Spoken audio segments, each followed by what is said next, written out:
Каштанка Антона Чехова, рассказанная без слов. В Латвийском кукольном театре поставили необычный спектакль с необычными куклами и необычной атмосферой.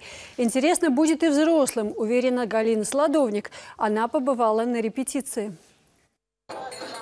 Кого выберет маленькая рыжая собачка? Хозяина старого, который не очень-то с ней ласково обращался и даже потерял каштанку холодной зимней ночью на улице? Или хозяина нового, который подобрал ее, приутил и показал другую яркую жизнь?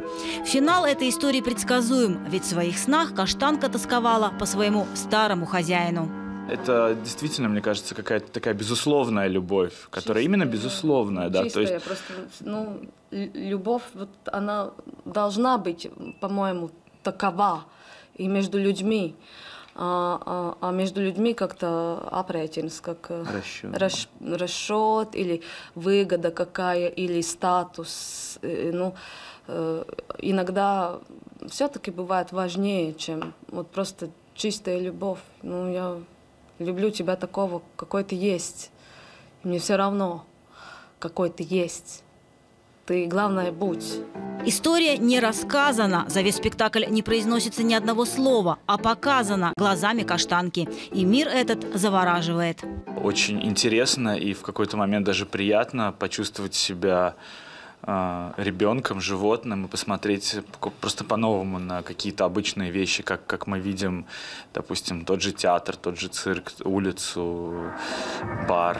Каштанка в спектакле не кукольная, а вот люди напротив. Причем куклы необычные, в полный рост. С одной стороны, это кукла, потому что кукла всегда дает какую-то дистанцию, особенно для ребенка. Ему легче воспринимать куклу как друга, как с кем-то поговорить, да. При этом кукла очень похожа, максимально похожа на человека, приближенного вплоть до мимики. Управляться с такими куклами – дело непростое и непривычное, признаются актеры. Первый раз начал работать, ты ничего не видишь. Тебе только здесь смотришь и все, и только твои коллеги могут сказать: куда ты смотришь, не туда смотришь вообще. Почему это делаешь? Я не пытался так делать, но так получилось. Если хочешь, чтобы было не трудно, то нечего и в театр идти работать. Конечно, трудно. Так часто бывает в искусстве, которое выглядит красиво. Например, балерина прыгает, а у нее ноги кровоточат. Так гусь будет выглядеть лучше всего, если я руку совсем сломаю. Так есть, но ладно, потерплю.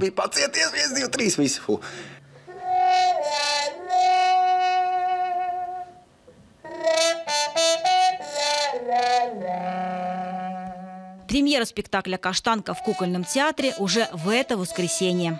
Галина Солодовник, Инс Иванс, Латвийское телевидение.